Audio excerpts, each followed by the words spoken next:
आखिरी मोहलत दे दी है। चीफ इलेक्शन कमिश्नर ने रिमार्क्स दिए हैं कि अगर हाई कोर्ट ने हुक्म इम्तनाई नहीं दिया तो हमें कार्रवाई आगे बढ़ानी है। अहम खबर है, इलेक्शन कमीशन में पीटीआई पार्टी फंडिंग केस की समाअत हुई है, जिसमें पीटीआई के वकील की मामला हाई कोर्ट में जेर समाअत होने के बाद समाअत मुलतवी करने की इस्तदा भी सामने आई। और ये भी आपको बता दें कि चीफ इलेक्शन कमिश्नर ने यह कहा कि हाई कोर्ट हुक्म इम्तनाई जारी कर दे तो हम कार्रवाई रोक देंगे। अगर हाई कोर्ट ने हुक्म इम्तनाई नहीं दिया तो हमें कार्रवाई आगे बढ़ानी है। बात करेंगे नुमाइंदा अब तक अदीब काकर से। अदीब, बताइएगा और क्या कार्रवाई हुई? जी, इलेक्शन कमीशन में पीटीआई पार्टी फंडिंग केस की समाअत हुई। चीफ इलेक्शन कमिश्नर की सरबराही में 4 रुकनी बेंच ने केस की समाअत की। पीटीआई की जानिब से Faisal Chaudhry advocate election commission में पेश हुए और पीटीआई के जो वकील हैं वो हाई कोर्ट में जेर समाअत होने के बायस जो है वो समाअत मुलतवी करने की उन्होंने इस्तदा की है। और चीफ इलेक्शन कमिश्नर ने रिमार्क्स दिए कि हाई कोर्ट हुक्म इम्तनाई जारी कर दे तो हम कार्रवाई रोक देंगे। अगर हाई कोर्ट ने हुक्म इम्तनाई नहीं दिया तो हम कार्रवाई आगे बढ़ानी है। और इस पर फैसल चौधरी एडवोकेट ने दलाइल दिए कि सुप्रीम कोर्ट में पार्टी फंडिंग का रिकॉर्ड जमा करा चुके हैं। सुप्रीम कोर्ट में केस में इलेक्शन कमीशन भी फरीक है। दरख्वास्त गुजार अकबर असबाबर ने कहा उनके आज वकील जो है अहमद हसन पेश नहीं हुए कमीशन के सामने, तो अकबर असबाबर ने दलाइल में कहा कि पीटीआई हाई कोर्ट में कहती है कि जो दस्तावेजात देना थी वो जमा करा चुके हैं।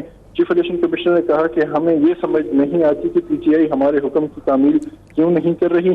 और चीफ इलेक्शन कमिश्नर ने जो है वो पीटीआई के वकील से पार्टी फंडिंग का रिकॉर्ड जो है पेश करने पर इस्तफसार किया।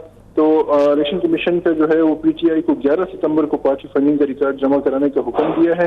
जो चीफ इलेक्शन कमिश्नर ने यह भी कहा कि जो रिकॉर्ड आपने सुप्रीम कोर्ट में जमा कराया है 11 सितंबर को इलेक्शन कमीशन में जमा कराएं।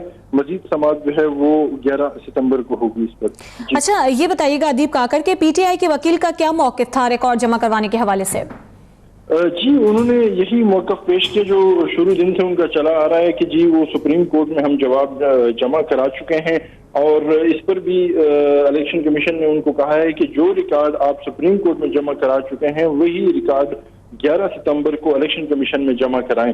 तो इस पर जो है वो एक रुकन इलेक्शन कमीशन जो है केपीके की मेंबर है मिसेस इरशाद कोसर, उन्होंने रिमार्क दिए कि आपको रिकॉर्ड जमा कराने का ये आखिरी मौका दे रहे हैं। तो उस पर जो दीगर अरकान हैं वो इस पर मुस्कुरा भी दिए हैं, लेकिन यह है कि बार बार इलेक्शन कमीशन को मौका भी दे रहा है, लेकिन यह है कि पीटीआई जो है वो ताखीर ही कर रही है। उधर हाई कोर्ट में भी यही केस जो है वो चल रहा है पीटीआई फंडिंग के हवाले से। अदीब, ये बताइएगा कि अब समाअत कब होगी, अगली समाअत की क्या तारीख दी गई है?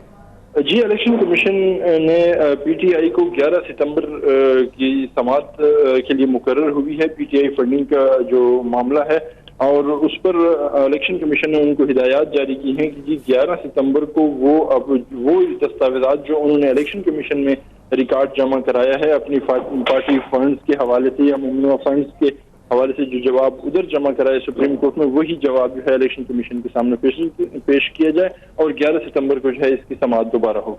अच्छा अदीब, ये भी बताइएगा कि पीटीआई की जानिब से कोई सियासी रहनुमा शरीक हुआ? जी, आज समाअत में जो है उनके जो वकील हैं पीटीआई फंडिंग में अनवर मंसूर वो पेश नहीं हुए थे। फैसल चौधरी उनकी जगह पर आज वकील पेश। ठीक है, बहुत शुक्रिया अदीब काकड़ आपका।